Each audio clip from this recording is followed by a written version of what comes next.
say, well, what really matters? Right. What matters? Well, again, a year ago this time, on Cynthia McKinney's birthday, that's right. Right, March the 17th, we attempted to arrest George Bush as an credibly accused war criminal. Well, we certainly know that they pushed the envelope on torture, didn't they? Did they? Yes. Did they? Yes or no? Yes. Yeah. Okay. We know they did that. All right. Then we know that those tortures led to the deaths of at least, so far, 96 prisoners in Abu Ghraib, Bagram, and Guantanamo Bay. So we know that was a fact, the statistics. All right, so right there on that fact alone, we can then say these people have to be indicted for war crimes. Okay? So given that factor, the bigger picture that I see, that yes, come March the 17th of last year, we're going to amass as many hundreds. And we had a very good turnout there last year. Anybody can tell us, I would estimate 700 people showed up last year at this time. That was a great rally. And you guys owe yourself a hand. For those that you were there, you owe yourself a great hand. That was a great rally last year. It was a spirited rally. And we made, and everybody voiced a great opposition. At one point, we decided, are we going to test the law?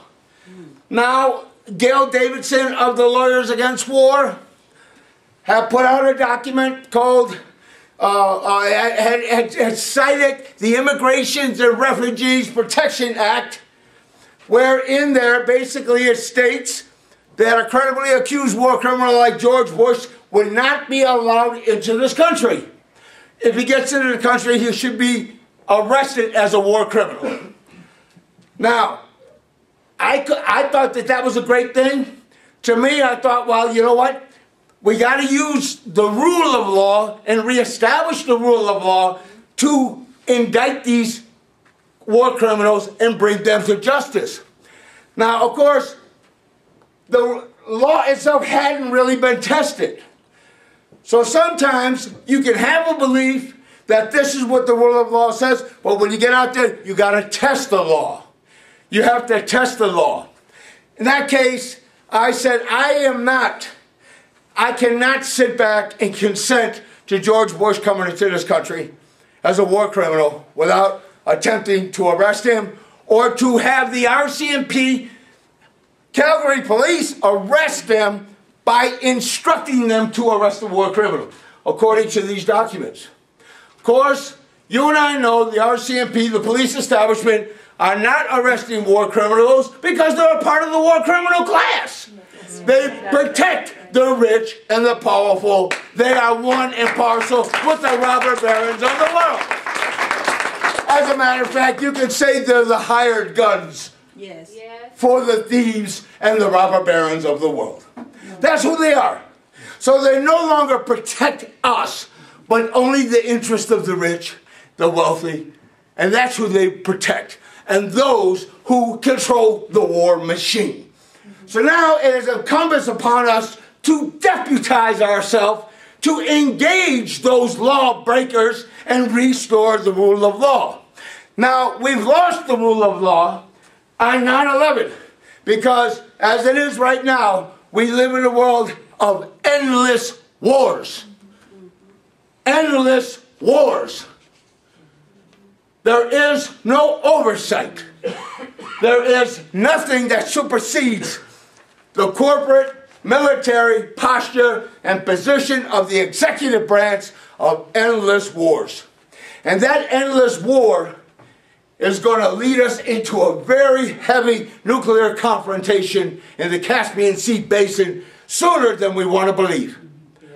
Because we're going to see the conflict of Iraq has already been not neutralized. Iraq has already been overthrown. Sovereign leaders deposed. Puppet regimes imposed. were sitting there threatening to invade Russia and China and fight over the pipelines in that region for the gas and the oil.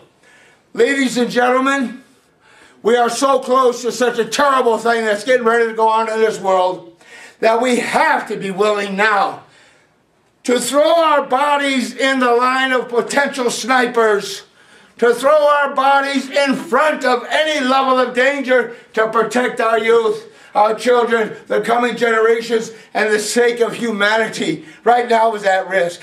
This is not dramatizing. This is reality. It's a passionate reflection of reality as I see it. And I will never, ever, ever, if I jumped in front of a bullet, in front of snipers, I did it because I'm wondering what's going to happen with my children.